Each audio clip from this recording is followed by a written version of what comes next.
In this video, we have a mix of pro tricks and combat secrets to help you dominate in Arc Raiders. Now don't worry, I won't be showing you the same old beginner tips like, oh, don't forget to level up Scrappy the Rooster, or unequip your weapon to run faster. Nah man, I made this video assuming you already know basic information like that, because from there, we can dive deeper into more advanced tips and tricks to get you really cooking up in this game. You can damn near one-shot a leaper with a blaze grenade if you chuck it directly on its center mass, right in the eyeball. If you land it correctly, it can single-handedly burn off a couple legs. As you can see, just one blaze grenade injured it to the point where it's smoking. Then you throw a few impact grenades and boom, easy money, just soloed a leaper. If you need Arc Circuitry, Arc Motion Core, Arc Alloy, looting probes are one of the best ways to find them. If you initiate an extraction before the bomb drops, it won't kill you. Even if the time runs out, as long as you or a teammate has pressed the button to call the extraction, then you can still get out safely. The bomb will not end the game. Also, it's good to know it takes 45 seconds for an extraction to open up after pressing the button. Then you got 2 minutes to extract before it automatically shuts down. You can heal downed raiders with bandages, extending their crawl time. Now this may seem very niche, like what the hell's the point of that? But just yesterday this came in clutch, because I was in the keycard room stocking up on juicy loot, and this poor sap walked right into my trap. But I figured if I revive him, get him as an ally, maybe he can help escort me to the extraction, you know what I'm saying? And I knew there was a defib in this room somewhere I had to find. So I kept healing him with bandages until I finally found the damn defib. And yeah, everything worked out beautifully. Wanna go together?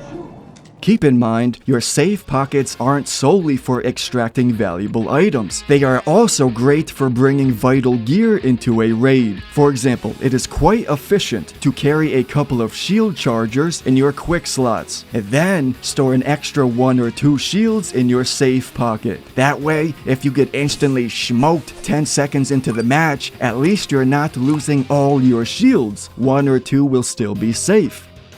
Now another settings tip, if you haven't noticed, there is a night mode setting, which is used for, yep, you guessed it, playing at night. This will increase your volume in a particular way that helps you hear vital sound effects in the environment, such as enemy gunshots, or movement, or looting, or whatever. So do consider trying this, especially if you're playing solo. Finding a bag or weapon case lying around is like finding a leprechaun's pot of gold. And what's great is that these weapon cases have particular spawn points. It is not random. So if you find one, take note of that location and remember. That being said, here's 2 locations in damn battlegrounds that I know a weapon bag has a chance of spawning. Firstly, here on the edge of the woods area, inside this outpost, a weapon case may be sitting on the couch. So if you end up in this neck of the woods, quickly check this spot, it may be worth your while. Another one in damn battlegrounds is inside this building. You know which one this is. You simply take the zipline up, make the first left, and voila, a weapon case could appear right here behind this couch. And lastly, another weapons case could be inside the water control treatment building. It's actually right next to the loot room that you need a keycard for. And when you find yourself a keycard, I highly recommend saving it for night raids. As I'm sure you already know, night mode increases both the quantity and quality of loot across the map. So holding onto your keycard until nighttime comes around lets you maximize your looting potential. Yo, most people don't have anything good to say about these light impact grenades, but man, I love them. Y'all are missing out. These are my little homies, man. First of all, they're super cheap. That's why they're so awesome. You can toss 3 or 4 of them into your bag like nothing. Secondly, they explode on contact. Therefore, they counter corner peeking quite effectively. Your enemy dips behind a wall or corner, thinking he's safe, but nope. Throw a couple impact grenades and the blast radius will finish the job. Lastly, they are beastly for tearing down armor on arc enemies. So yeah man, they're great. I never leave my broken down trailer park without a bag full of impact grenades. I mean, dude, grenades in general are freaking awesome, man, and totally underused. Especially smoke grenades. Smoke grenades are cracked, my boy. You get it? You get the pun? Smoke grenades are cracked. First of all, being in the smoke cancels arc lock-on. It prevents arc from targeting you. It also, of course, gives other raiders a very difficult time spotting you. I mean, check out this clip, dude. I juked this man. I juked him. Even though I was 5 feet away from his face, I still weaseled on out of there without him noticing. It's not just grenades though. Many utilities are quite valuable. A perfect example, deployable covers. They're not only great for combat, but they have other more creative uses, such as making your life much easier when doing the harvester puzzle by plopping down a couple covers outside one of the exits. I mean, boom, just look at that. Zip lines are also extremely useful. These are game-changing for PvP. If you're on the prowl, hunting other players, you need a zip line, man, because zip lines allow you to capitalize on any and all high ground in the area. You can change the tides of a PvP fight in an instant, because now, with the high ground, you have secured inevitable victory. Another piece of equipment I highly recommend are snitch scanners, which can be obtained by farming snitches. Now I talked about these in a previous video, highlighting just how valuable they can be in PvP squad fights. However, this strategy becomes even more devastating when used in tandem with arc lures, because the scanner calls in 2 to 3 arc enemies wherever you throw it, and then combining that with an arc lure gives you total control over arc behavior, letting you sick the enemy AI directly onto your opponent, making them deal with the arc chaos. So if you toss both the scanner and a arc lure at an enemy squad, they will be forced to fight off multiple arcs at once, and that is not an envious position for them. And speaking of PvP, let's jump into a section dedicated to helping you clap their cheeks off of other players.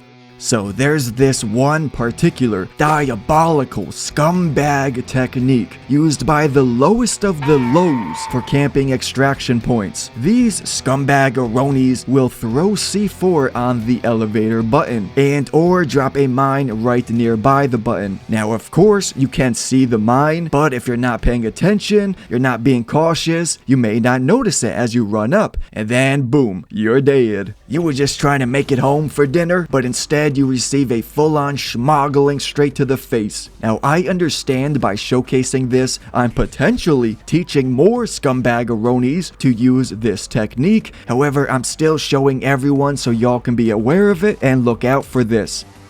Considering this is a third-person shooter, you will often find yourself playing the peekaboo game in PvP fights, where both you and your opponent are ducking in and out of cover, peeking around the corner, trying to land shots, but you may be doing it quite foolishly. So here's the key. You want to mix up your peeks. You want to peek while standing, and then try crouched. Alternate between the two, switch to the other side. Just don't expose yourself from the exact same position multiple times in a row like a straight dumpling.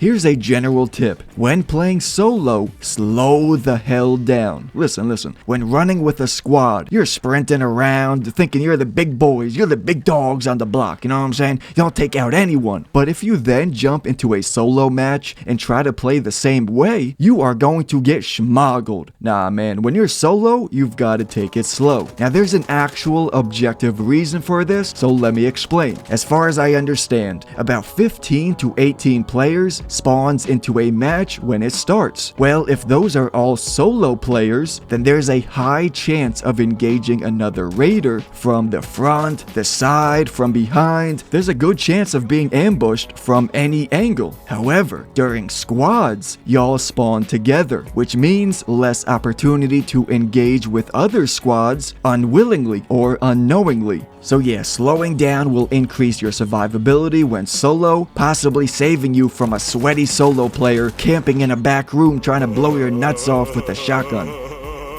Another tip for solo PvP, watch your six. Just watch your back, bro. Now that may seem obvious, however, I know for a fact there's tons of you that don't make this a habit. Every 15 to 20 seconds or so, you should peek over your shoulder, because players love to stalk and hunt down unsuspecting raiders in this game. You never know when a creeper is stalking you, waiting for that perfect moment to doink your head off. So don't let that happen and watch your six. This game has an awesome ping system, and it's very important you mark enemy raiders for your team, especially when you're downed, because when you're down crawling around, your job is callouts, and directly marking the enemy, showing their exact position for your team is invaluable. And this is not solely for PvP. Of course, you can and should always ping the arc enemies as well. This will help your team determine what type they are. Hornet, Wasp, Snitch, Rocketeer, like you need to know what you're up against, and pinging is the best way. And speaking of arc enemies, let's move on to various tips and tricks for battling the arc. So you could learn this the hard way, like a scrub, or quickly learn it from me. Be sure not to fully destroy these fireball arcs while it is near you. They will combust in a burst of flames, like what Genos be trying to do every single fight. So get yourself a few meters of space between you and the fireball before killing it. But then for the other testicle of death that does the kamikaze charge, thankfully when this explodes upon killing it, the blast will not hurt you. So long as you destroy it before it explodes itself, then it won't deal you any damage. The arc you'll probably see most often are Wasp and Hornets, and considering Hornets are in my opinion quite easy to destroy, yet still drop some valuable loot, I feel like they are prime candidates for farming.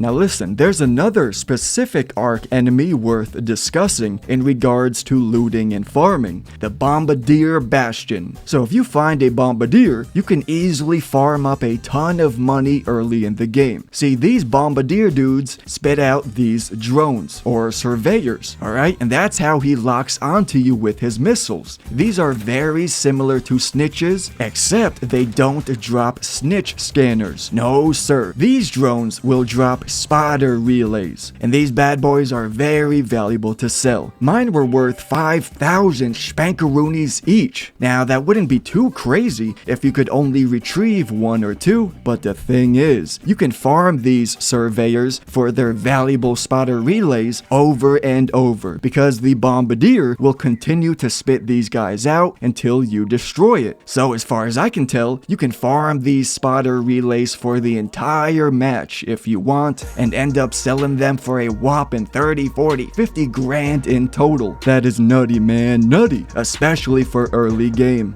So this game does inform you how much money your bag is worth while in a match. You can use this to gauge the value of items as you loot. So if you're ever debating whether to pick something up, just swap it into your bag and check the total value. And assuming you are capable of simple mathematics and didn't drop out of school to shoot up heroin like me, then you can instantly determine how much an item is worth. Now I'm sure you've already seen your favorite Twitch streamer jump off a high building and grab onto some type of ledge. Well, here's a quick tip for that. You don't need to spam the jump button trying to connect to the ledge with perfect timing. All you need to do is simply hold down the button and it'll automatically grab onto any ledge you come across. Listen up, man. You don't have to stay in combat. Like seriously, that's a bigger tip than it sounds. If you're at a disadvantage, or you can't spot the enemy, or you simply feel like you're about to get smoked, run. Just run. That's it. Get the hell out of there, man. This is not a competitive shooter like Battlefield or Call of Duty or Apex Legends. It's an extraction looter. What truly matters is the loot, survival, and having fun. And listen, even when I was just a few meters away, I have seen dudes vanish into the wilderness mid-fight. So making a run for it, disengaging, and breaking contact is a completely valid strategy. You can probably escape from way more fights than you'd expect to. If you breach a door from the center, your vision is limited. You can't see what's directly behind you. However, if you breach from the side, right at the very edge of the door, you'll have enough room to watch and turn your back, possibly saving you from a sneak attack cheek clapping. I've seen many people share tips such as energy cells can recharge your shield mid-game, or fabric can be used to heal your health. But instead of listing specific items like that, what I'm gonna do is just give you a universal tip that covers everything. So, keep an eye out for particular stats when looting. If an item shows things like duration, use time, or healing amount, radius, damage numbers, then you know it can be actively used. Listen, if you jump in a match and roam around aimlessly, you usually leave in a body bag. You're just asking for someone to smoke you. Playing without a plan or a goal can make this game feel very frustrating. You've got to realize different loadouts serve different purposes, right? There are PvP loadouts for hunting players, survivability setups for farming loot, heavy hitter builds for taking down big arc enemies. So the point is, don't get mad at yourself or frustrated for dying over and over when you're out there fighting other raiders with loadouts that are trash for PvP. If you're ever feeling stuck and frustrated, take a few matches to avoid PvP and stock up on some loot and gear to get your loadout looking right. If you've got a shield or a weapon with low durability and you're thinking about selling it, just getting rid of it, check the recycling first, because the recycled parts may be more valuable than the damaged item itself. For example, this full health anvil is worth 5,000 spankers, while a damaged low durability anvil is only 500. But they both yield the exact same amount of materials when recycled. So before selling off low durability gear, consider recycling it instead.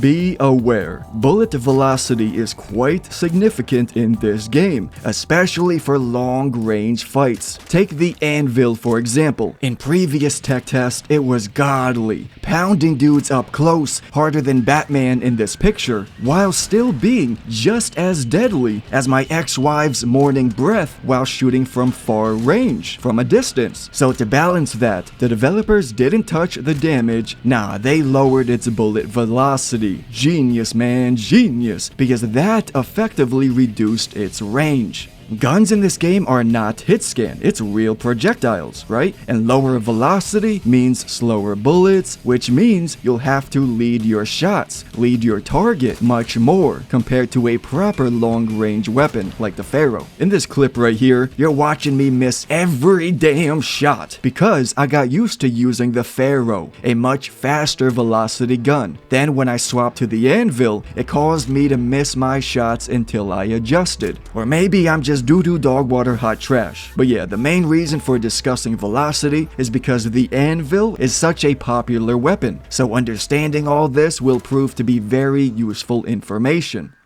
Now here's something you will learn over time. Keep an eye on downed enemies. You've got to keep track of those little rascals that you've downed to ensure you can get that loot, because they will crawl to the ends of the earth simply to prevent you from grabbing their loot. Now me personally, whenever I die, I do the opposite of hiding myself. I actually crawl right out in the wide open. Because listen man, listen, by crawling out to a super visible open location, the enemy knows exactly where my body is. However, it's a risk. You're sitting out there in the wide open for everyone to see, which gives other players and arch enemies extra opportunity to roast you up while you are vulnerable looting my body. So yeah, when I die, I'm not hiding from you. I'm gonna let you get my loot, but you're gonna have to risk it for the biscuit, my guy.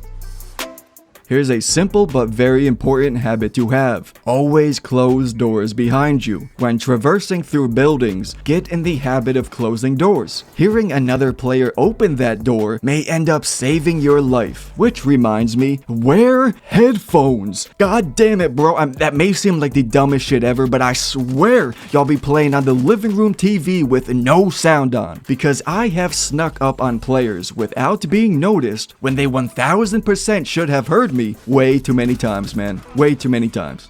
And now it is your turn, my fellow jabroni. Please comment down below, how have you been enjoying Arc Raiders? Is the game everything we expected it to be? Drop a like if you made it this far and subscribe for more awesome content. I thank you very much for watching. I truly appreciate you, and I'll talk to you later. Stay golden.